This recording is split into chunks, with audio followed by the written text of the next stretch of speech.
Hey guys, and welcome to another brand new video. In this video, we actually have some very intriguing news coming out over here when it comes to the PlayStation 5 and PlayStation 4 that actually might have now found a pretty big hack that's going on with the consoles. We have a very intriguing information article and just basically GitHub that kind of gave out a lot of information in regards to a somewhat, I think, fixable hack that basically the Sony security team might have a lot of issues with. Although thankfully I don't think it's anything super major or anything super bad that you guys have to worry about in terms of say security or, leaking all the source codes like they did with GTA 6, but it's an intriguing thing enough that I want to showcase up to you guys because it's not every day we get consoles being hacked, although people are always trying to do it at the, end of the day. So we're going to talk about this, give our thoughts and comments, and I would love to hear your thoughts and comments down below. And as well, if any of you guys are brand new, make sure you guys are subscribed with the notifications on. As well, for the brand new PlayStation 5 giveaway, there are the Amazon links down below if you guys want to check out all the consoles, Target links too as well. Subscribe if you guys want to with those notifications on, and let's go talk about a bunch of other random stuff over here on this. So, as we mentioned, we've been seeing now some reports of the PlayStation 4 and PlayStation 5 having a pretty big and apparently unpatchable exploit with the console itself. So we have an article over here from Extreme Tech saying the console hacker reveals an essentially unpatchable PS4 and PS5 exploit over here. So Sony might have a problem on its hands in the form of a system exploit for both the PlayStation 4 and PlayStation 5. The vulnerability comes by way of noted console hacker C. Turt. And if he's to believe, there's effectively no way for Sony to patch this one. That might not be good news though for Sony's security team, but gamers who want to run homebrew software on Sony's consoles could finally go get their wish. Now I do believe if you guys want to fill in the blanks a bit more, you guys can. I believe homebrew stuff is really good for emulation and also kind of just having imagine having Windows on your PS5 for a really lack of a better term, I think. I know homebrewing consoles has been available on the Xboxes, I think a lot of Nintendo DS's and Nintendo systems, where it just allows out a lot more stuff. So, according to C. Turt, he revealed that the masked core exploit to Sony a year ago via the company's bug bounty program. However, there has been no sign so far of a patch to this report. If you guys know bug bounty, that's basically just someone saying, hey, I found this, or hey, I figured this stuff out, letting you guys know company-wise. So he's releasing the proof of concept publicly, actually, because there's been no proper patch from Sony. You can now peruse that all the relevant information on the GitHub, which is right over here. So he says, in this article, I will discuss how I successfully escaped the PS2 emulator developed for the PS4. See also part 2 to be published, covering the next part of the exploit chain, and PlayStation's response to the research. For the inpatient and demo video for the first part of this claim was presented in this article. So these were apparently discovered and reported back in September 2021, but was only able to publish this now. So it said, it's been a long time since I last worked on any modern PlayStation hacking, but with the release of the PS5 and the introduction of PlayStation's bug bounty program, I was motivated to attempt some kind of exploit chain that would work on the PS5. I settled on attacking the PS2 emulator, which turns out to be a very appealing target for a number of reasons. Escaping it would grant the ability to run pirated PS2 games on the PS4 and PS5. Also, and potentially on the PSN cloud gaming service, which is a lot. This is particularly valuable because access to running just the subset of official available PS2 games on these platforms is being charged at the highest tier of the PlayStation network. So I believe this is essentially if you can get through this, it's letting you be able to go and save the $18 a month, and you don't have to worry about with the streaming or the functions of all the other various things too as well. That's kind of a big exploit because that means that Sony's making less money, less PS Plus subscribers, and as well, just maybe leads to the fact of just maybe they just want to add more games on top of that, but it's kind of sad as well. The PS2 emulator is some of the last remaining GIT privilege code on the PS5. Sony aggressively removed the GIT privilege attack surface from the PS5, disabling GIT in both the web browser and the Blu-ray player. Since the PS2 emulator is really a PS4 title that runs due to backwards compatibility, they were unable to make changes to the software, and so the GIT privilege had to be spared.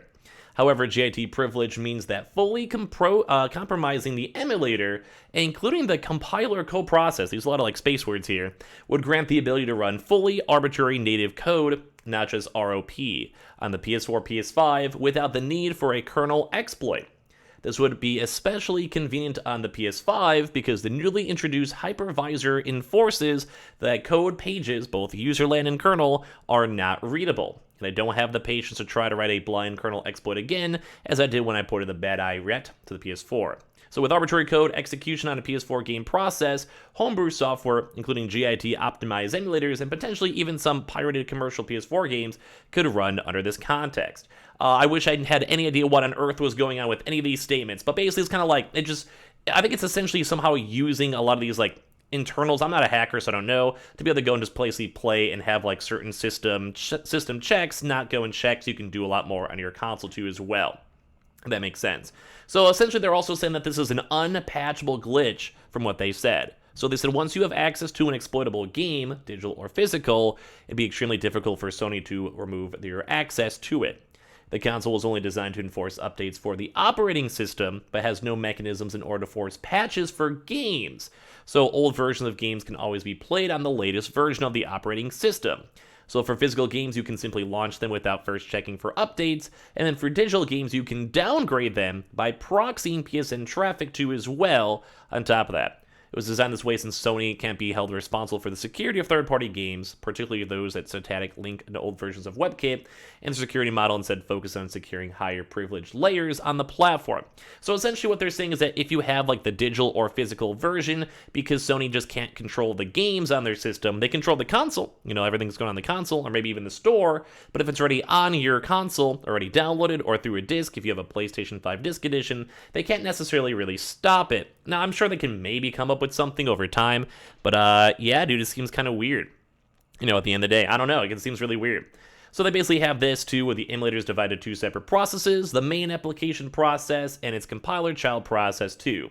The kernel then assigns each of the processes different privileges, implemented by checking the results of all these information too as well, and then can execute the code. So basically, like, I'm not really sure exactly how this really works if you guys have seen this, but it kind of seems like they can just essentially use a lot of these weird schemes and all the coding and all this stuff out there to basically make it so they can run and do a lot of different stuff and homebrew their consoles as well. Well, this is a little bit over my own knowledge base too, but they basically said from this one they have 3 identified exploitable PS2 games, and then they started to reverse engineering from the emulator too as well, and then they looked at memory read callbacks too to kind of see like what these issues are at, and they're doing all these codings too as well. And then they try to go and overwrite arbitrary indexes. Like, I have no idea what half of this stuff means.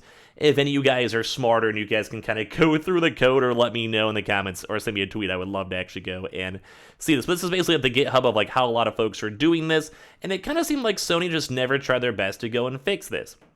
So basically, as whenever they go and have like the custom PS2 games, they basically try their best and then boot up another good game too as well. You can see this up on YouTube where they have like some of these older games like this and the Okage Shadow King as well. So like, it's just crazy to see this.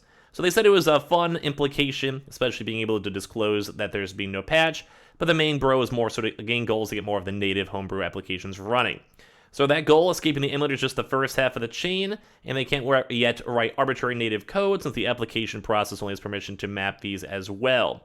So they could technically write a PS4 enhanced PS2 homebrew application that could use any native PS4 functionality, and so it could behave essentially the same as a normal PS4 homebrew as well, but I really wanted to achieve fully arbitrary code execution for a more practical homebrew environment. This makes the next step attacking the compiler process too as well. So I have no idea what I just read to you guys, but the idea is that I think the rough idea is that they have either specific games you can kind of reverse engineer or have physical discs as well, and you basically launch the app/files through the way that PlayStation can't essentially detect or fix or overwrite, because their system's more on the system rather than the game itself, and then it lets you kind of like go and reroute and remount 2 different types of things and allow you to play and try different things, apparently. I think that seems like a good way to go put it to as well. So basically the issue lies with Sony's PS2 on PS4 emulator, as you guys can see, that turns the PS2 code into a PS4 ready code on the fly while a game is running, and then Sony gave the compiler privilege to access to manage the system, so the machine treats everything that comes out as legitimate. So it's essentially running the game through different games that are essentially saying that's like legit, even though it's not. They also say the exploits can be very difficult for Sony to patch because of how the company opted to distribute the code, as I mentioned, because they're trying to do it more on the system rather than the game itself. So, yeah, if you have a copy of the emulator or have a known exploit in the game from 20 years ago, it can be used to take over control of the compiler on the PS5 itself.